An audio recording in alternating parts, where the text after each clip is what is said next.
예, 말씀 나누겠습니다. 교재가 여러분 다 받으시기 바랍니다.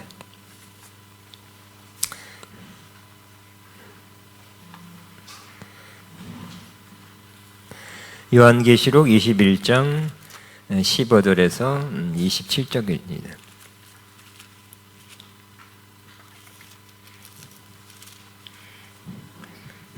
본문을 한번 읽고 같이 나눕니다. 내게 말하는 자가 그 성과 그 문들과 성곽을 측량하려고 금 갈대자를 가졌더라. 그 성은 네모가 반듯하여 길이와 넓이가 같은지라. 그 갈대자로 그 성을 측량하니 12,000 스타디온이요 길이와 너비와 높이가 같더라. 그 성곽을 측량하며 144 규빗이니 사람의 측량과 천사의 측량이라. 그 성곽은 벽옥으로 쌓였고 그 성은 정금인데 맑은 유리 같더라. 그 성의 성곽의 기초석은 각색 보석으로 꾸몄는데 첫째는 기초석은 벽옥이요, 둘째는 남보석이요, 셋째는 옥수요, 넷째는 녹보석이요, 다섯째는 홍만호요, 여섯째는 홍보석이요, 일곱째는 황옥이요, 여덟째는 녹옥이요, 아홉째는 담항옥이며 열째는 비치옥이요, 열한째는 청옥이요, 열두째는 자수정이라. 그 12문은 12진준이 각 문마다 한 개의 진지로 되어 있고 그 성의 길은 맑은 유리 같은 정금이었더라. 이 성 안에서 내가 성전을 보지 못하였으니 이는 주 하나님과 전능하신 이와 및 어린 양이 그 성전이심이라. 그 성은 해와 달의 비침이 쓸데없으니 이는 하나님의 영광이 비치고 어린 양이 그 등불이 되심이라. 만국이 그 빛 가운데로 다니고 땅의 왕들이 자기 영광을 가지고 그리로 들어가리라. 낮에 성문들을 도무지 닫지 아니하리니 거기에는 밤이 없음이라. 사람들이 만국의 영광과 존귀를 가지고 그리로 들어가겠고 무엇이든지 속된 것이나 가증하니 또는 거짓말한 자는 결코 그리로 들어가지 못하되 오직 어린 양의 생명책에 기록된 자들만 들어가리라. 아멘. 자, 오늘도 새 예루살렘 성이에요. 3주째죠.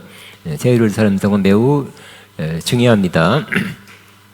우리가 새 예루살렘 성에서 살게 되겠죠. 그러니까 지금 이스라엘은 예루살렘에 있는 성은 무너졌지요. 무너져서 성벽 일부만 남은 거예요. 성전은 자취가 없어요. 뭐 하나 성전에 있던 뭐 하나 발굴되면 막 또 굉장할 거예요. 뉴스 날 거예요. 근데 그 자취가 없어요. 뭐 가장 중요한 성전에서 가장 중요한 게 뭘까요? 법궤가 있었다면 뭐 1년에 몇 천만 명이 그거 보러 갈 거예요. 순례하러 갈 거예요. 제가 옛날 얘기했지만 어쩌다가 뭐 내셔널 지오그래피 그런 그저 오래됐어요. 그러한 거기서 하는 법궤를 찾았다는 내용이 있더라고요. 처음부터 못 봤는데 법궤를 찾았대요. 법궤를 찾아서 그래서 어떤 외국 건데 법궤를 찾아서 그 역사적 문헌을 조사해서 법궤가 어디로 옮겨갔다는 거예요. 그래서 지중해 어느 섬의 수도원에 들어갔다가 뭐 어디 갔다가 결국 추적해서 어디 갔냐면 이디오피아의 무슨 어떤 수도원 비슷한 데 들어가 있다는 거예요. 거기 갔어요. 드디어 법궤를 찾았어요. 그래서 사람들이 법궤를 한번 이렇게 나와서 보여주고 들어가는 시간인데 수백 명이 막 절을 하고 막 야단이에요. 막 굉장하더라고. 네, 알고 보니까 진짜 법궤가 아니라 모조품, 복사품이요. 근데 이 복사품에도 굉장히 사람들이 숭배를 하는 거예요. 우상화 됐더라고요. 그래서 만일 이 법궤가 진품이 나왔다 그러면 완전히 뭐 수천만 이상 막 사람들 너무 많아서 못 갈 정도로 아마 거기 찾아갈 거예요. 근데 법궤라는 그것이 하나의 항상 있어야 되는 건 아니죠. 상징이죠. 구약의 법궤는 상징이에요. 뭐의 상징입니까? 하나님의 임재의 상징이죠. 그래서 법궤 나무로 된 금을 입힌 상자가 중요해요. 하나님 임재 자체가 중요해요. 그죠? 그거를 우리 붙잡지 않고 그거를 붙잡으려는 거기에 마음 들려는 그러한 사람들 마음을 아직 하나님께서 못 찾게 하는 못 찾게. 다윗이 있었다는 거 아니야? 다윗의 유품 하나 쓰던 칼 왕관 하나도 못 발견해요. 밥그릇 하나 찾았으면 아마 그것도 굉장할 거야. 그냥 응? 수백억 할 거야. 다윗이 쓰던 밥그릇이다. 젓가락이다. 뭐 숟가락이. 그런 거 못 발견하게 하시는 것 같아요. 왜요? 실체는 예수님이죠. 하나님이죠. 실체를 붙잡으라고. 그래서 오늘 새 예루살렘 성도, 그 구약의 그 예루살렘 성도 무너졌어요.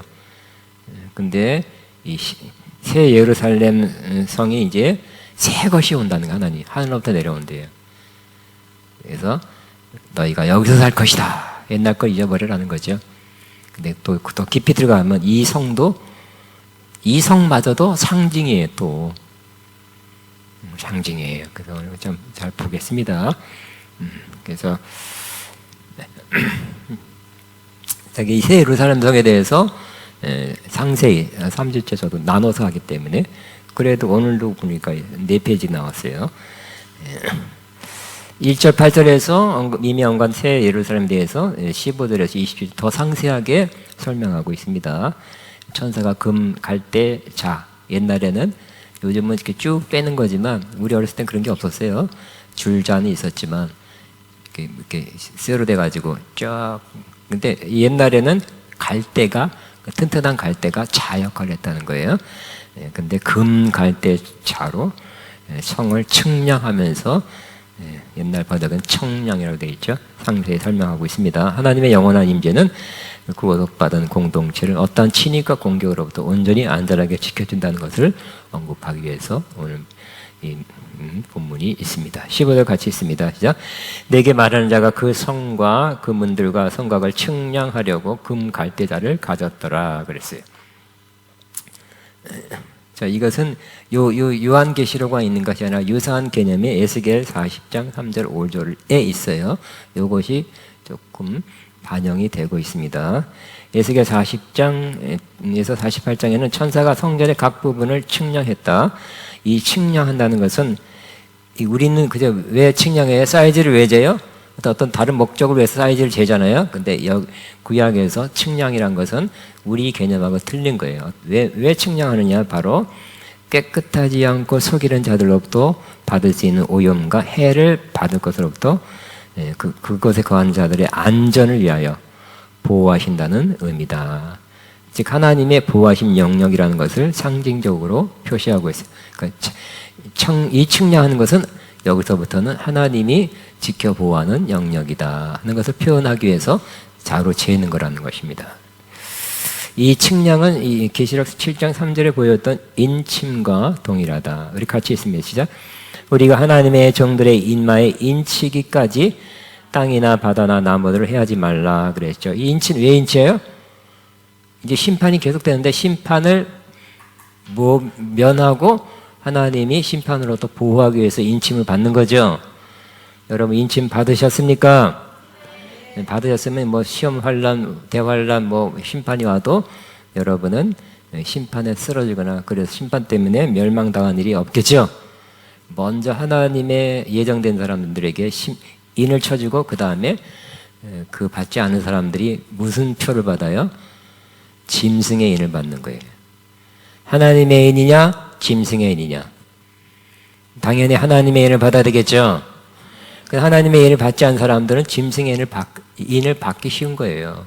성향이 그쪽으로 가기 때문에. 근데 이 인을 받았다는 건 자체가 보호한다는 거죠. 하나님이 보호해 주신다는 의미로 인치심을 주셨듯이, 또한 이 계시록 11장 2절에서 2절 하나님의 성전과 제단과 그 안에 경배한 자들을 측량하는 것이 나오는데, 이는 교회가 땅에서 하나님이 거하시는 곳이다. 측량받은 것은 여기는 들어오지 마라. 여기는 하나님의 것이다. 침범하지 말라는 의미가 있다는 것이에요.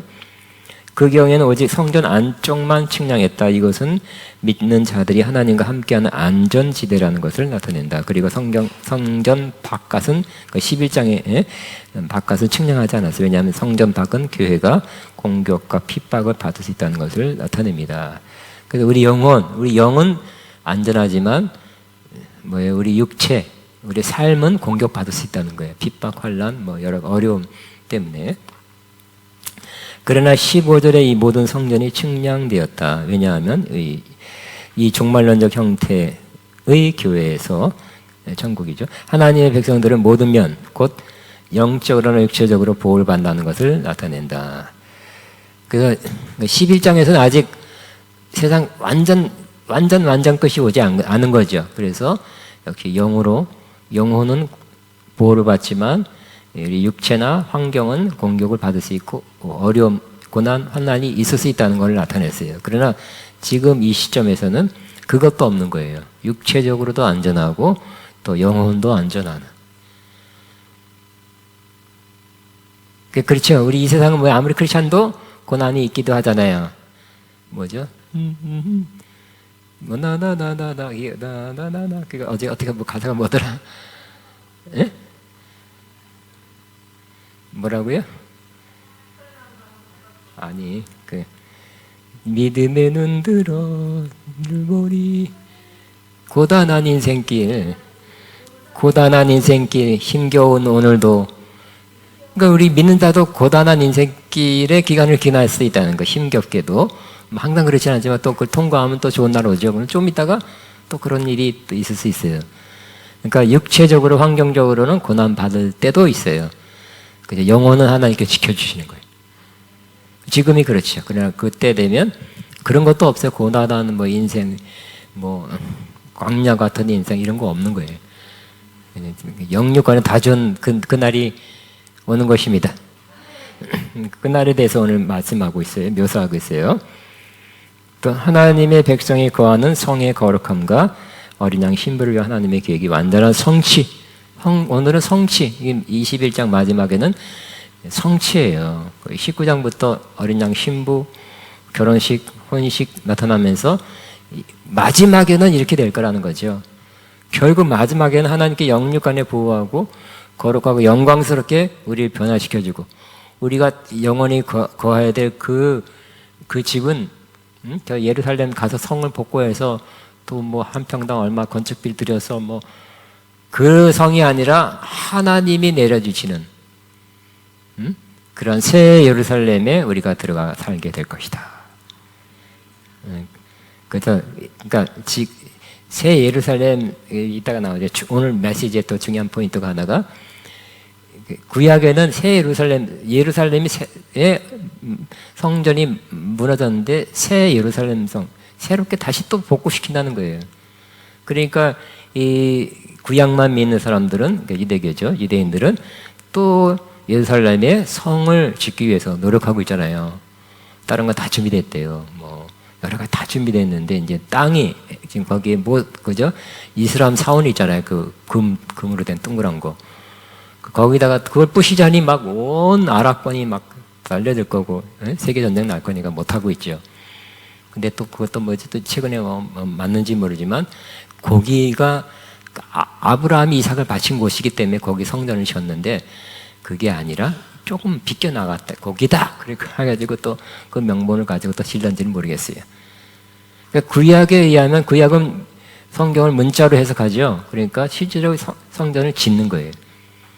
근데 신약 우리 기독교인들은 꼭 어떤 거는 문자로 해석하고 어떤 거는 상징으로 해석해서 건물을 짓는 새 예루살렘 성을 짓지는 않습니다. 갈라지는 거예요. 기독교 신앙하고 유대교하고. 그래서 우리는 뭐 제3성전이 어쩌고 그러는데 그건 구약 신앙이에요. 하나님이 또 가서 구약 잘 졌냐 하고 가서 아유 좋네 하고 또 거기 들어가서 사시겠다고요? 아니에요. 그죠? 하나님 거기에만 계실 분이 아니에요. 하나의 상징이었어요.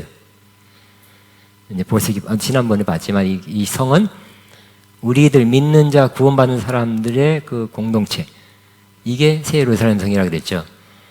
그래서 하늘에서 내려올 때 성같이 보였죠. 빛나고 아름답고 신부가 신랑을 위해 단장한 같이 곱게 신방 꾸미듯이 꾸며서 거룩하게 아름답게 내려오는데 가만히 보니까 그렇게 보였는데 가만히 보니까 그 구성 요소 하나하나가 믿는 자들 신부들이었어요. 신부들로 되어 있는 그러한 공동체가 새 예루살렘 성이라는 거예요. 그래서 새 예루살렘이 어떻게 생겼고 금 깔려 있고 뭐 보석으로 반짝반짝하고 이게 실제적으로 그렇게 되는 게 아니죠. 그거보다 더 좋은 거예요. 왜냐하면 그것은 우리가 살고 있는 이러한 세상을 물리학적으로는 3차원의 세계라고 그러잖아요. 시간과 공간. 그렇지만 그때 되는 시간과 공간도 초월해요. 그래서 공간 어디 뭐 큰 성을 짓고 거기서 하나님도 거기 계시고 옆방에 내가 있고 이런 개념이 없는 거지. 그보다 더 광활한 아마 여기서 예를 들어서 천왕성 하면 쉽게 할 거예요. 우리도 공간 시간을 초월해서 그때 되면 우리 육체가 어떤 한계에 매이지 않기 때문에 예수님이 휙 갔다 휙 나왔다 휙 들어갔듯이 그렇게 될 거예요.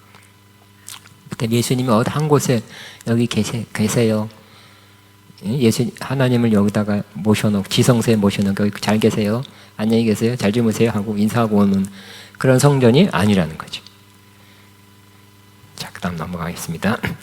성의 모습이 16절 시작. 성은 네모가 반듯하여 길이와 넓이가 같은지라 그 갈대자로 그 성을 측량하니 12,000스타디온이여 길이와 넓이와 높이가 같더라. 어느 학자는 12,000스타디온이 뭐 23,000 굉장히 큽니다. 혹자는 2,200이라고 하기도 하고요. 그런데 이것은 문자적으로 볼 것이 아니라 상징이며 거룩한 성 예루살렘의 완전함과 커도 굉장하죠. 굉장히 크죠.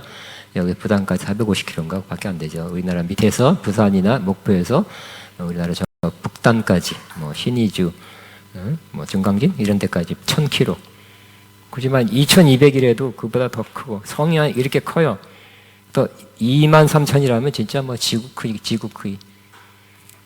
그렇지만 예수 믿는 사람 정말 신부 된 사람이 뭐 수만이 되게 넘을 거 아니에요. 하여튼 굉장히 많을 거 아니에요. 그러니까 뭐 어떻게 생각하면 크지 않다고도 볼 수 있죠. 이 지구만 할지라도. 근데 이것은 하나의 상징에서 이것은 크다, 거대하다, 완전하다는 것을 의미하지 꼭 요만큼 사이즈가 이렇게 된다 하는 그 실측된 그러한 규모를 말하는 것은 아닙니다. 에스겔서 45장 2절에 측량된 성전은 정방형이었어요. 성전은 정방형, 주사위 같이 가로 세로 높이가 똑같은 거예요. 솔로몬의 지성소도 정방형이었어요. 하나님 계신 곳. 모세 성막도 제단도 19바퀴씩 정방형이었어요. 제사장이 입은 흉배 가슴에도 네모 반듯한 것을 입었습니다. 이는 지성소에서와 같이 하나님의 임재가 백성과 함께한다는 것과 하나님의 완전한 통치가 실현된다는 것을 나타냅니다. 그렇죠? 그것을 나타내는 정방형이라는 것은 구약에 하나님의 임재를 모신 곳이 그랬기 때문에 그 모습으로 정방형으로 그렇게 표현하고 있는 것이지 실체 뭐 23,000km 이게 중요한 게 아니죠.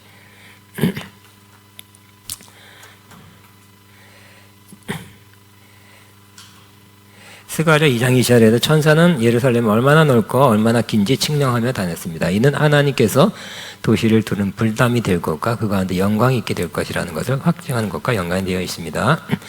하나님께서 예루살렘에 돌아오는 것은 도시를 측량하는 것의 일부러 그 성전 자체를 측량하는 것과도 연관되어 있습니다. 같이 있습니다. 내가 불쌍히 여김으로 예루살렘에 돌아왔은즉 내 집이 그 가운데 건축되리니 예루살렘 위에 먹줄이 쳐지리라. 만군의 여호와의 말이니라. 그렇다고 이거 스가랴서가 구약의 유명한 예언서지만 문자들에서 가면 예수님이 예루살렘에 오는 거예요. 예루살렘에 또 성을 짓는 거예요. 그러니까 지으려고 그러는 거예요. 근데 이것도 맞아. 예루살렘 자체를 그저 하나님의 백성으로 해석해야 됩니다. 우리 구약 시편에도 나와요. 시온의 딸들아, 예루살렘의 딸들아 그랬잖아요, 그죠? 뭐 시온이 딸나요? 예루살렘이 딸나요? 아들나요? 의인화 시킨 거잖아요. 그 뜻이 이미 구약서부터 예루살렘은 그냥 문자적으로만 해석하지 않는 모습이 성령의 감동을 받은 시편에 나오고 있어요. 그러니까 막 갈라지는 거야. 유대교하고 우리 기독교하고 여기서 이런 데서 좀 갈라지는 거예요. 우리 믿는 사람들한테 또 그런 거, 뭐 유대인 뭐 토라 하면서 그런 거 따라하는 사람들 있잖아요. 아니죠. 자, 이는 마지막 때 성전과 예루살렘이 오버랩 됩니다. 즉 스가랴서는 지금의 예루살렘에 측량줄이 쳐지고 하나님이 돌아온다고 예언했습니다. 하나님 꼭 예루살렘만 계실까요? 아니죠. 하나님은 예루살렘, 이스라엘, 문자적인 이스라엘의 하나님만이 아니라 지금도 참 로마서에 보면 참 이스라엘은 누구예요? 믿는 자가 참 이스라엘이라고 그랬죠. 참 유대인은 예수님을 믿는 자가 참 유대인이라고 그랬죠. 진짜 혈통적 유대인들도 예수님 안 믿으면 진짜 유대인이 아니라고 그랬어요.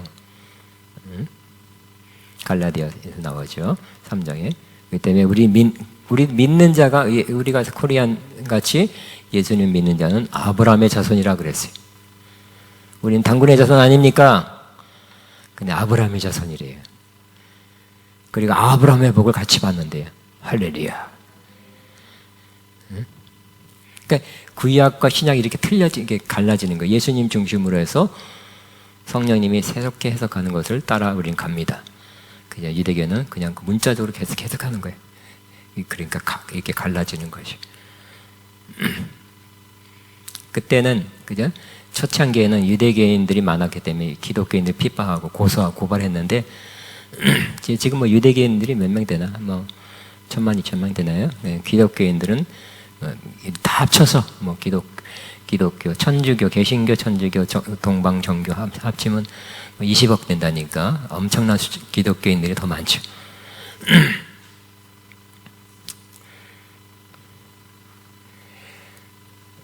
자, 이 1만 어디까지 했나?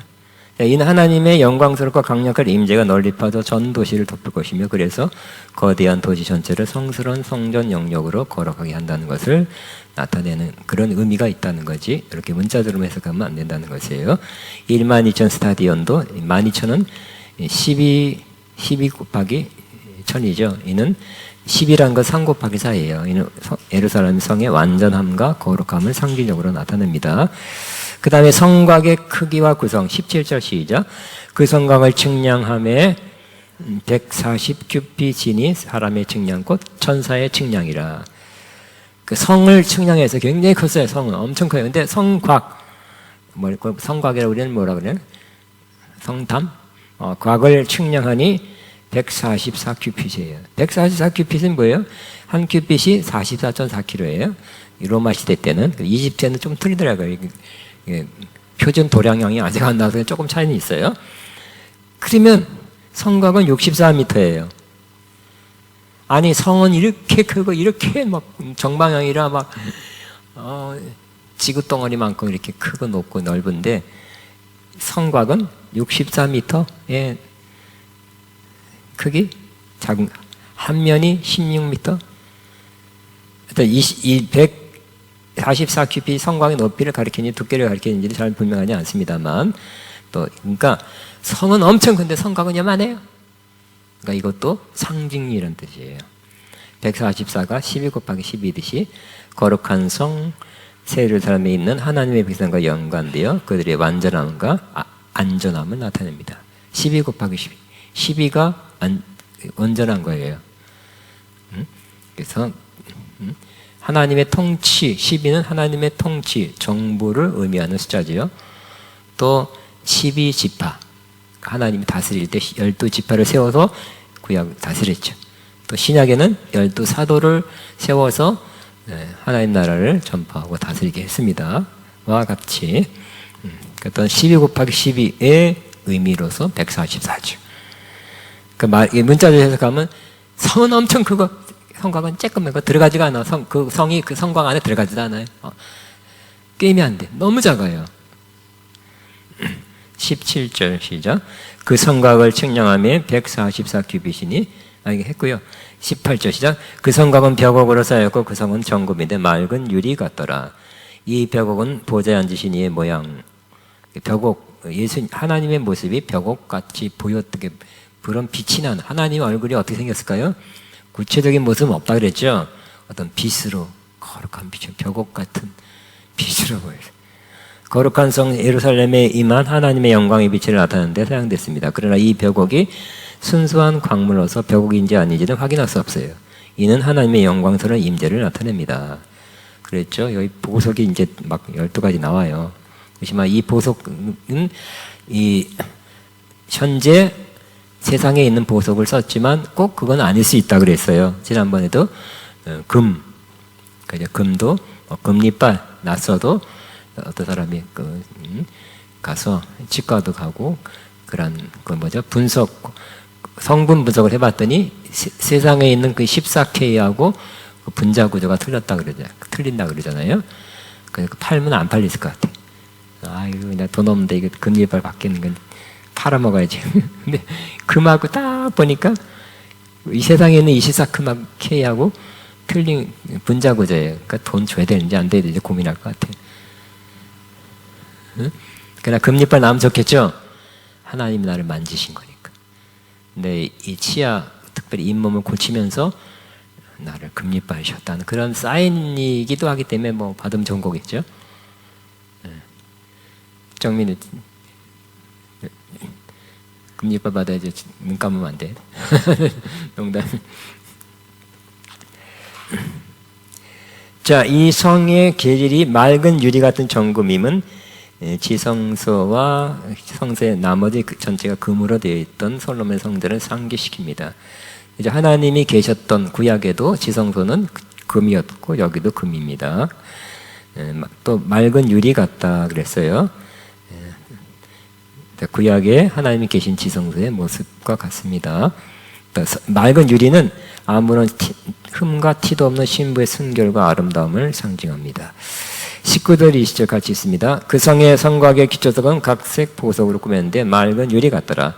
그 성의 성곽의 기초석은 벼곡이요, 둘째는 남보석이요, 셋째는 옥수요, 넷째는 녹보석이요, 12째는 저도 뭐 보석 이거 들어도 모르는 거의 대부분 모르겠더라고. 뭐 그냥 듣기는 뭐 자수정, 또 본 것 같아. 이거는 영어로 봐도 뭐 진짜 뭐 못 보던 단어들이에요.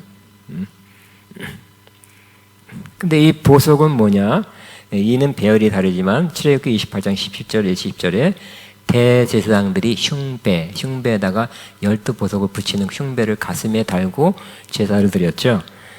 이 보석이랍니다. 이는 하나님의 모든 약속이 거룩한 성 예루살렘에서 새 예루살렘에 성취되며 구약 시대에 오직 대제사장에게만 주었던 권한들이 이 거룩한 성 새 예루살렘에서는 하나님 모든 백성에게 주어지고 있음을 암시합니다. 그래서 대제사장은 구약의 특별한 사람이었죠. 특별히 하나님께 가까이 갈 수 있는 사람이었는데 이 새 예루살렘에 들어가게 되는 그 사람들은 다 그와 같이 특별한 사람으로서 하나님께 가까이 갈 수 있다는 것을 나타내 보여주는 것입니다. 그 다음에 단필 12문 같이 21장 시작. 그 12문은 12진주니 각 문마다 한 개의 진주로 되어 있고 성의 길은 맑은 유리 같은 정금이었더라. 12개의 진주로 이루어진 12문은 12지파 이름이 새겨져 있는 것으로 이사야 54장 12절을 반영. 문이 12문이에요. 진주문. 그런 노래도 많이 있었죠. 진주문. 자, 같이 이사야 54장 시작. 너 곤고하며 광풍에 요동하며 안위를 받지 못한 자여, 보라, 내가 화려한 채색으로 내 돌 사이에 도하여 청옥으로 내 기초를 쌓으며 홍보석으로 내 성벽을 치우며 성류석으로 내 성문을 만들고 내 지경을 다 보석으로 꾸밀 것이며 라고 예언됐던 거예요. 그러니까 구약의 예언자들과 신약의 예언자인 사도 요한이 예언도 많은 경우 일맥상통한다는 것을 계속 보여주고 있죠. 자, 이 진주는 당시 고가의 보석이에요. 요즘은 진주가 싼지 비싼지 싸다고 알고 있어요. 또 외국 가서 보면 또 싸요. 왜냐하면 양식도 있고 또 쉽게 그러한 이렇게 이렇게 그 산소통 메고 막 깊은 데까지 들어가기 때문에 천연 진주도 상당히 쉽게 채굴할 수 있는 것을 알고 있습니다. 근데 옛날에는 굉장히 귀했어요. 비쌌어요. 그러니까 옛날 개념으로 우리 봐야 됩니다. 진주문하면 굉장히 귀하게 봐야 돼요. 자, 이 진주는 당시 고가의 보석으로 부여와 풍요를 상징하는 것으로 상상을 초월한 거룩한 성 예루살렘의 영화로움을 진주문을 통과해. 문이 진주문, 문만 하나 띄어도, 문짝만 하나 띄어도 막 수십억 이상 되는 거예요.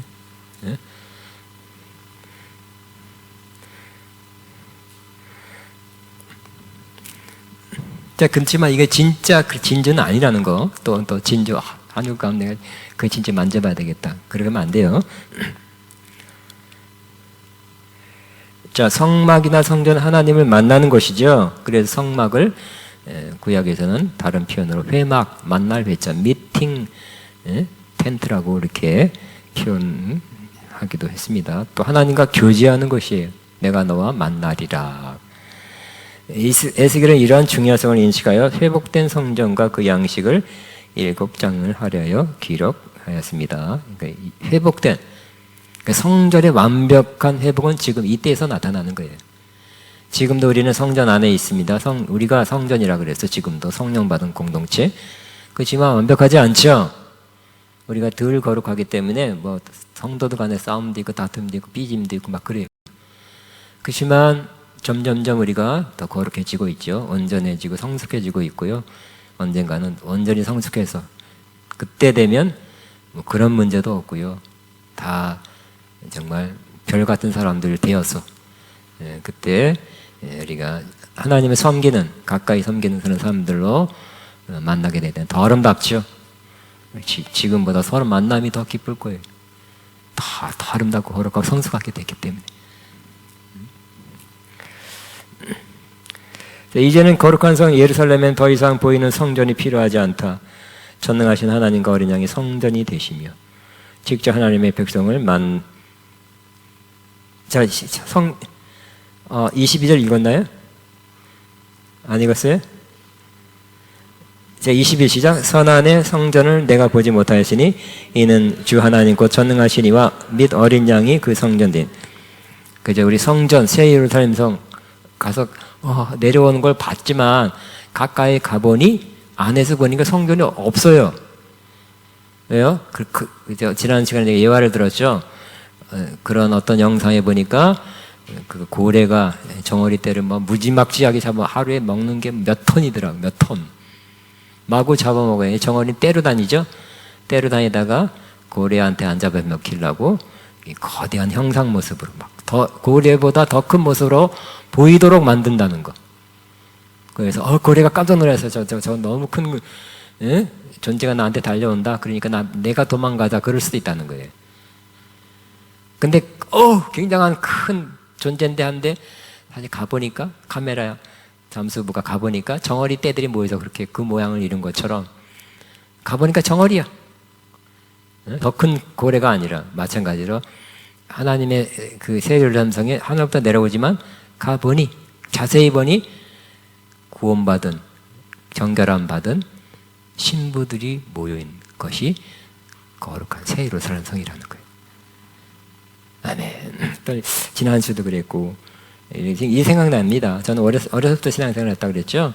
그래서 뭐 고등학교 때도 신앙생활 했는데 고등학교 때면 교회에서 그때 언제야? 고등학교 때면 50년 가까이 되네요. 50년 40. 고등학교 그런 학생부 하면 문학의 밤 그런 걸 했어요. 그러면 꼭 문학의 밤 오면 그 노래하는 사람들 가운데 여학생들이 옛날 여학생 어떤지 아세요? 박연식 목사님 하얀 카라에 까만 교복 입고 다녔죠. 그래서 거기에 단골 메뉴가 거룩한 성이야. 너 어젯밤 저게 한 꿈을 꾸었네. 그 옛날 예루살렘 성에 섰더니 그 노래 꼭 하더라고요. 그 노래 한번 불러보고 싶어 찾아봤는데 너무 어렵더라고. 막 높고 그러고 요즘 안 부르잖아요. 또 그때 들었던 기억이 나요. 근데 그 가사도 이 모습 그냥 진짜 그런 모습을 그걸 배경으로 해서 상징으로 해석하지 않았죠. 진짜 우리가 살 곳은 그 멋진 그 새 예루살렘 성이다. 막 진주문에 황금길에 막 빛나는 막 가사가 그렇더라고요. 우리 시간 되면 남명자들만 불러도 괜찮을 것 같은데 준비해 와서.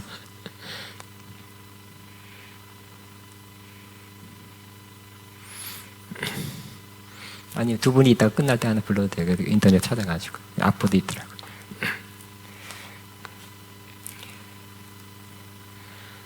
근데 성 안에 성전을 내가 보지 못하였으니 이는 주 하나님 곧 전능하신 이와 및 어린 양이 그 성전되.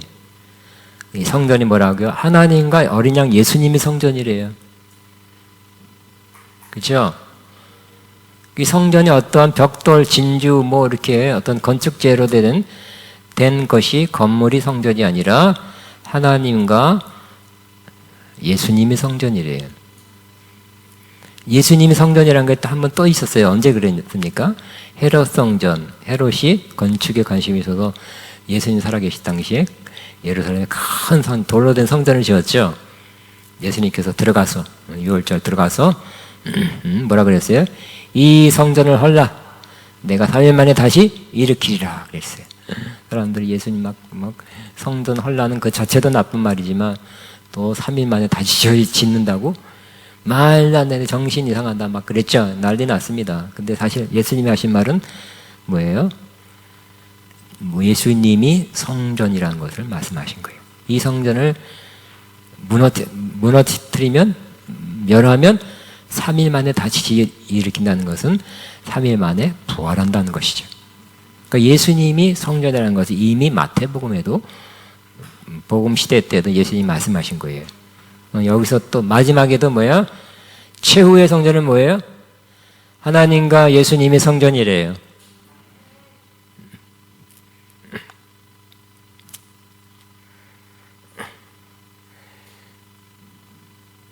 자, 전능하신 하나님과 어린 양의 성전이지만 직접 하나님의 백성들을 만나고 교제하기 때문이다 그랬어요. 23장 시작. 그 성은 해와 달의 비침이 쓸데없으니 이는 하나님의 영광이 비치고 어린 양이 그 등이 되심이라 그래서 이 구절은 이사야 60장 19절 20절을 반응합니다. 시작.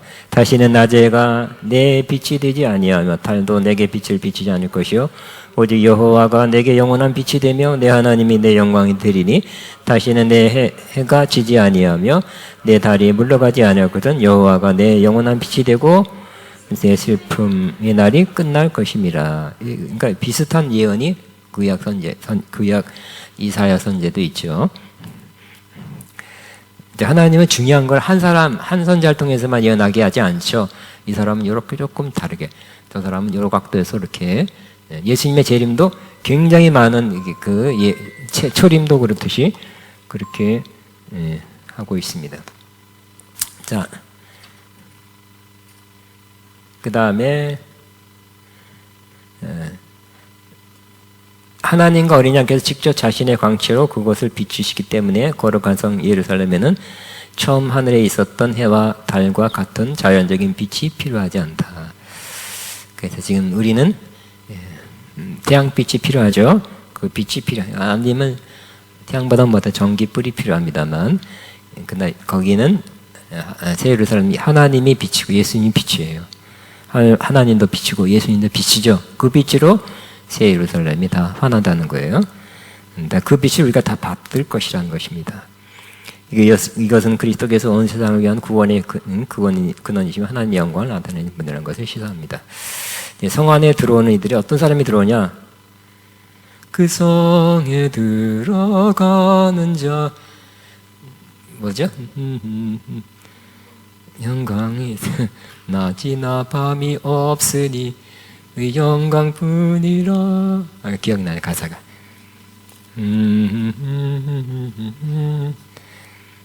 옛날 예루살렘.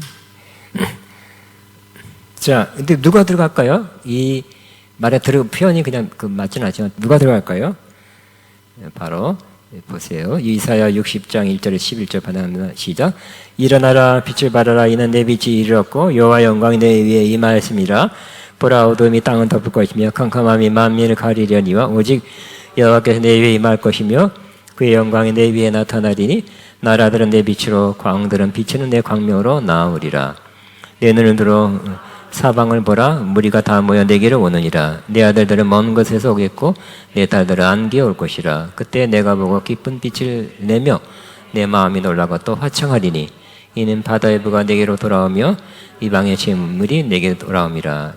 더 있어요. 그렇지만 이 이스라엘은 이 예언을 우리 민족, 우리들을 위한 예언이다 생각하고 막 이스라엘이 이렇게 좋게 되고 막 뭐 영광이 비치고 막 부도 막 사람들이 가지 들어오고 막 대단한 나라가 될 거라고 믿고 있죠. 근데 이것은 꼭 그걸 말하는 게 아니라 이제 새 예루살렘, 즉 믿는 자들이 온전히 신부로서 하나님의 백성이 온전히 됐을 때 그런 모습을 또 예언한 것입니다. 자, 만국은 이스라엘의 모습입니다. 만국과 땅의 왕들은 어린 양을 따르는 구속받은 자를 가리킵니다. 그러니까 내가 혈통적으로 이스라엘 사람이라고 해서 이 혜택을 받는 건 아니죠. 그 이스라엘 중에 이스라엘 아브라함의 자손 혈통적으로 그 DNA가 아브라함 그 유대인이라 할지라도 멸망받는 사람 많잖아요. 구약에 그죠? 즉 전쟁이 일어나서 죽기도 하고 하나님이 그를 치기도 하고 또 뭐 고라 자손과 같이 배반해서 반역해서 죽기도 하고 많이 죽었어요. 그러니까 내가 육체적으로 아브라함의 후손이라고 다 구원받고 이 예언이 다 내 것이다.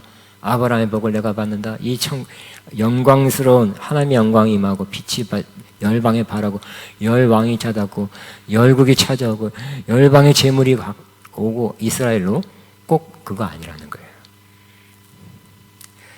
그러니까 어린 양 예수님을 믿는 게 중요해요. 예수님 믿는 게 참 이스라엘 되는 거예요. 예수님 믿는 사람에게 예언이 이루어지는 거죠. 자, 만국이 계시록의 다른 곳에서 사단의 유혹에 넘어가 적그리스도와 더불어 하나님을 대적하는 존재로 나타난다 할지라도 세상의 만국을 속여서 하나님을 대적하다 했던 이제 지금은 옛뱀은 이미 패배했고 멸망했기 때문에 이 심판 후의 일이죠. 심판받을 것들은 다 심판했기 때문에 본절의 만국과 땅의 왕들은 짐승과 바벨론을 대항하고 짐승과 바벨론을 따르면 안 되죠. 짐승을 따르면 입 맞아야 돼요. 바벨론 세상 체계 유혹을 따르면 안 돼요. 어떻게 한다고? 대항해야 돼. 그러나 누구는 순종해야 돼요? 하나님과 어린 양이신 그리스도께는 신실함으로 충성해서 구속받은 자들을 가리킨다고 볼 수 있습니다. 25절 시작. 성문들을 낮에 닫지 아니하리니 거기는 밤이 없습니다. 왜 문을 안 닫는다는 표현할까요? 옛날에는 그랬어요. 옛날에는 우리나라도 남대문, 동대문 뭐 이렇게 4대문이 있어서 밤에 깡 소리가 나면 이조시대 문 닫았죠. 쓸데없는 도둑놈들이나 외적이 쳐들어오지 않도록 성 안에 한양성을 지키기 위해서 문 닫은 거예요. 요즘 그 자체가 없어졌어요. 응? 문만 조금 남아 있죠. 남대문, 서대문, 동대문 뭐 몇 개 하나 뭐예요? 그 성곽도 없어졌잖아요, 그죠? 다 도시화돼서. 그러면 옛날에는 이렇게 성곽이 있었고 남대문 같이 문이 있어서 밤에는 닫아서 외적이 못 들어오도록 지켰다는 그런 개념으로 봐야 됩니다. 성문들은 낮에 도무지 닫지 아니하리니 왜냐하면 밤이었기 때문에 밤이라고 닫을 필요가 없다는 거예요. 이사야 60장 11절을 반영한 것을 거룩한 성 예루살렘의 생활이 하나님의 임재하심으로 완전하게 안전하고 모든 것이 투명하게 공개되어 있음을 나타낸다. 도무지 안 닫는다 문을 그는 안전하다. 문 열어놓고 있어도 된다는 뜻이죠. 누가 쳐들어올 사람이 없어요. 그것들은 다 심판받았어요. 그러나 그들을 따라간다든지 짐승이나 또 바벨론을 우리 17장에 나온 바벨론을 따라가는 세상을 따라가는 사람들은 같이 멸망했죠. 짐승도 멸망하고 이 세상도 하나님이 심판 멸망했을 때 같이 멸망했어요. 이제는 그것을 대항하고 저항하고 핍박 환난 박해가 있어도 저항하고 안 따르고 오직 주님만 죽기까지 충성한 사람들은 이렇게 좋은 날이 오게 되죠. 영광스러운 날을 맞이하게 될 것입니다. 이제 밤이 없음이라 밤이 없다는 것은 첫 창조 때와 같이 자연의 빛에 의존하는 세계가 아니라 하나님과 및 어린 양의 영광의 강체가 비치는 세계임을 나타냅니다. 또 성경에서 밤과 어둠은 하나님으로부터 세어되어 분리된 것을 나타내므로 밤이 그냥 물리적인 밤이 아니라 하나님과 분리되는 것. 소외되는 것. 천국은 뭐예요? 햇빛보다 더 밝은 곳, 내 집이 있네. 햇빛보다 더 밝은 하나님과 어린 양의 빛이 비치는 것이고, 지옥은 뭐예요? 그 빛이 없기 때문에, 하나님이 안 계시기 때문에 어두운 거예요. 밤이 없으면 하나님께서 우리와 영원히 임재해 계신다는 걸 의미합니다. 밤이 없어. 인생에 밤이 없어. 좋은 거죠? 영적으로 볼 때 인생의 밤이. 자, 26절, 27절 시작. 사람들이 만국의 영광과 존귀를 가지고 그리로 들어오겠고 무엇이든지 속된 것이나 가증한 일 또는 거짓말하는 자는 결코 그리로 들어가지 못하되 오직 어린 양의 생명책에 기록된 자만이 들어가리라. 세 부류의 사람들이 들어오지 못한다고 말하면 속된 것, 코이노니인데 이는 모독하는 것. 그러니까 우상숭배자. 하나님을 우상숭배하는 사람들은 하나님을 모독하는 거죠. 참신인 하나님을 믿지 않고 거짓신, 가짜신, 짝퉁신인 우상을 숭배하는 것. 하나님을 모독하는 것. 하나님 모독하는 사람은 못 들어간대. 가증한 것, 블레르그마는 우상숭배자는 배교자. 우상숭배 나왔고 배교자. 믿음을 싹 그냥 안 믿어요.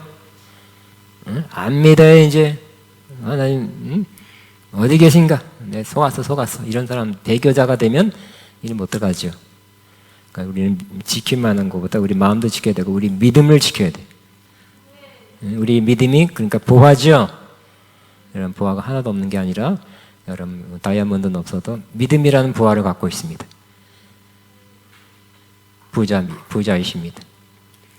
아멘. 이정민도 부자입니다. 믿음이 있기 때문에.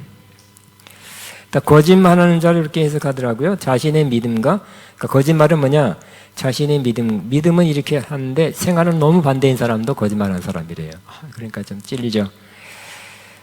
너무 반대, 그러니까 조금 살짝 우리 다 그렇게 하죠. 그렇지만 믿음 따로 생활 개판 막 반대 이런 사람이 거짓말하는, 그러니까 행동으로 거짓말하는 거예요. 말로는 그럴 듯한데 또 하나님을 대적하는 자로 거짓 선자, 진리를 전하지 않고 거짓말, 참 진리가 아닌 것을 전하는 사람을 거짓말하는 자로 볼 수 있습니다. 이런 사람들은 이 거룩한 성 새 예루살렘에 들어오지 못한다고 말합니다. 누가 들어오냐? 오직 어린 양의 생명책에 기록된 자들이에요. 그 책에 마치 호적이 있고 주민등록에 딱 기록되어 있듯이 어린 양의 생명책, 그러니까 예수님을 믿는 것이 어린 양의 생명책에 들어가는 조건이죠. 예수님이 내가 그렇게 부족하나 나를 위해서, 그 죄를 위해서 십자가에 죽었습니다. 나는 내 공로로 못 가고 예수님의 공로로 천국 들어갑니다. 그러니까 예수님 믿는 믿음을 갖은 사람이 그 생명책의 이름이 기록될 것입니다. 여러분 그 이름이 생명책에 기록되어 있으시지요? 그러니까 여기까지 왔겠죠. 그러니까 생명책에 이름 됐다는 것 자체가 기뻐할 일이라 그랬지. 그래서 예수님의 70명을 이렇게 두씩 보낼 때 막 나가서 전도하다 보니까 귀신도 나갔어요. 능력 행했어요. 너무 기뻐 들어왔는데 예수님께서 뭐라 그랬습니까? 귀신을 쫓아내는 것을 즐거워하지 말고 네 이름이 생명책에 기록된 것으로 즐거워하라 그랬어요. 자, 생명책에 기록된 자들은 그리스도의 구속사에게 의해 구속받아 믿음을 소유하고 영생을 받은 자로서 하나님과 어린 양의 성품과 뜻에 일치하는, 100%는 아니지만 그렇게 하려고 노력하죠. 조금씩 더 해가죠.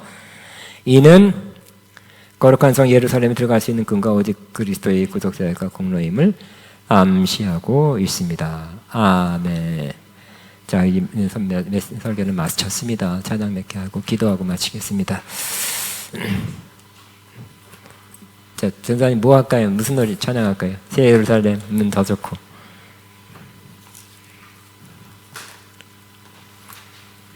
그거 안 돼요? 거룩한 성 안 돼요? 그 인터넷 있는데. 잤나? 자, 이거 안 되겠더라고요. 끝에 막 올라가요.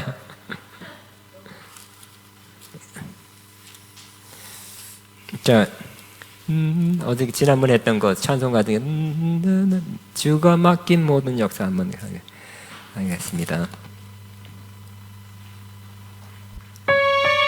240장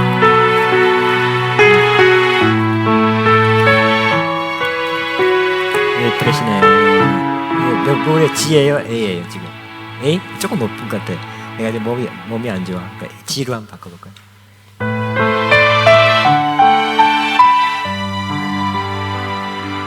주가 맡긴 모든 역사 힘을 다해 마치고 밝고 밝은 새 아침을 맞을 때 요단강을 건너가서 주의 손을 붙잡고 기쁨으로 주의 얼굴 배우리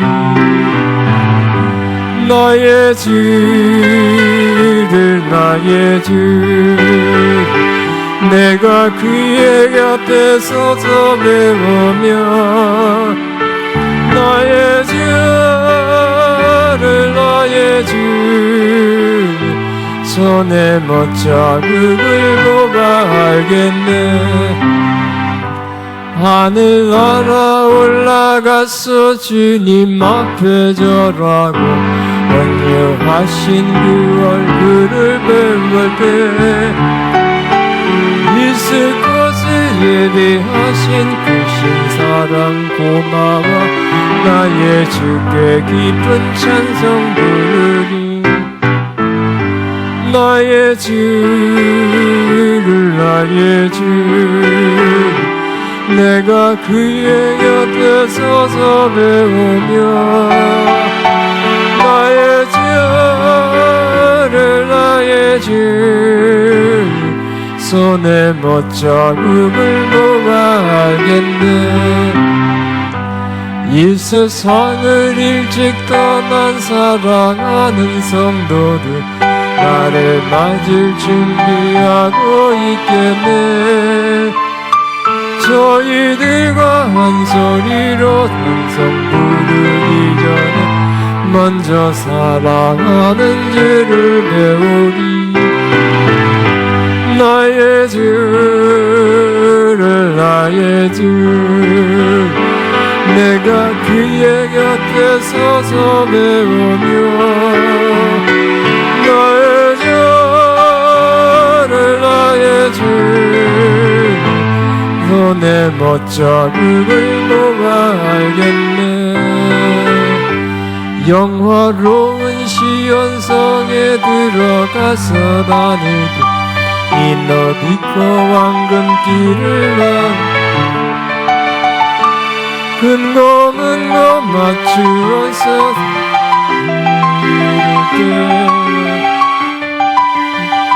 잊어버리리 나의 주를 나의 주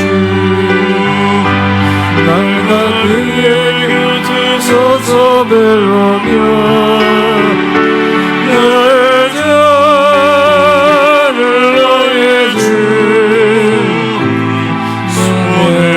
자국을 보아겠네 나의 주를 나의 주 내가 그의 곁에 서서 배우며 나의 주를 나의 주 손에 못자국을 보아 알겠네 새 예루살렘 성을 노래하는 찬양 기억나는 거 있으니까 찬송가도 좋고 다른 노래도 괜찮고 오늘 새 예루살렘 성에 대해서 우리가 말씀 나눴습니다. 생각나는 찬양 한번 같이 즐거운 우리 집 보아라 천국 이제 다음 주는 정도 좋은데 하여튼 그거 모르겠습니다. 보아라 즐거운 이 다음 주는 이제 완전 천국 해볼 거예요.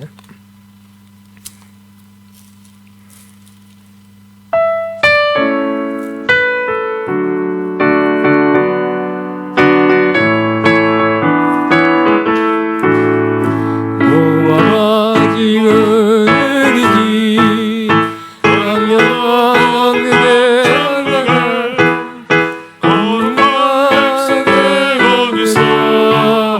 영원히 영광에 살겠네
만나면 영원히 즐거운 곳에서 거룩한 아버지 모시고 기쁘고 즐겁게 살겠네.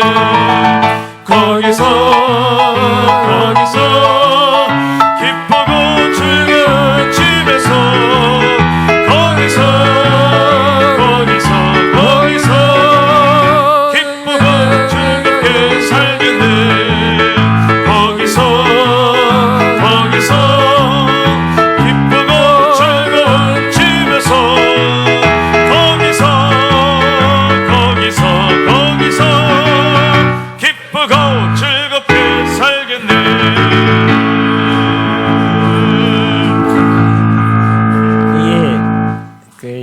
이 찬송가에는 그런 천국, 소망 뭐 이런 거 많은데 이 은혜 찬양 복음성가에는 별로 없어요. 근데 뭐 피니까 하나 나오네요. 어쨌든 뭐 새로 세운 성은 아니지만 장래 희망. 이곳에 꽃들도 지입니다. 이곳에 생명샘 솟아나 눈물 골짜기 지날 때 뭐잖아. 물론 지금 조금 미래에도 되고요. 아니면 천국하면 더 양쪽으로 다 됩니다. 이곳에 생명샘 솟아나 눈물 골짜기 지날 때 머자나 열매 맺히고 웃음소리 넘쳐나리라. 이곳에 생명샘 솟아나 눈물 골짝 지나갈 때에 멀잖아 열매 맺히고 물샘소리 넘쳐나리라. 꽃들도 구름도 바람도 넓은 바다도 찬양하라 예수를. 하늘을 울리며 노래해 나의 영혼아. 은혜의 주 그날에 하늘이 열리고 모든 이가 보게 되리라. 마침내 꽃들이 피고 영광의 주가 오시리라. 꽃들도 구름도 바람도 넓은 바다도 찬양하라 예수를. 하늘을 울리며 노래해 너의 영혼아. 우리 다시 한번 이곳에 생명 솟아나. 이곳에 생명샘 솟아나 눈물 골짝 지나갈 때에 머잖아 열매 맺히고 샘소리 넘쳐나리라. 꽃들도 구름도 바람도 넓은 바다도 찬양하라 예수를. 하늘을 울리며 노래해 나의 영혼아. 은혜의 주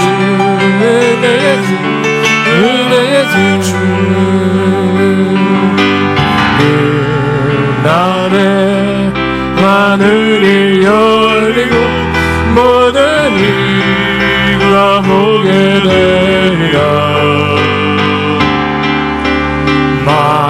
마침내 꽃들이 피고 영광의 주가 오시리라. 꽃들도 구름도 바람도 넓은 바다도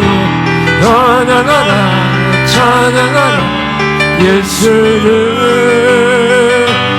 하늘을 울리며 노래해 나의 영혼아. 은혜의 주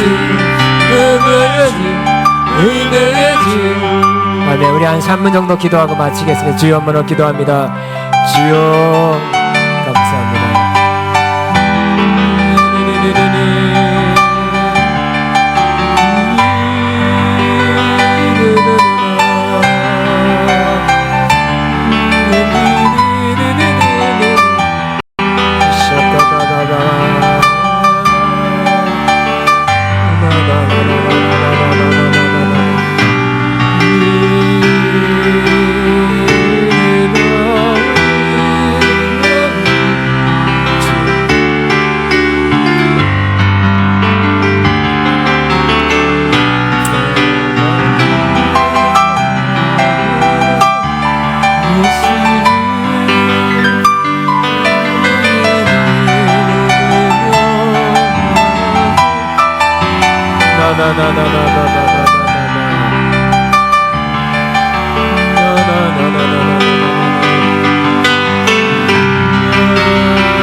예수님 이름으로 기도합니다.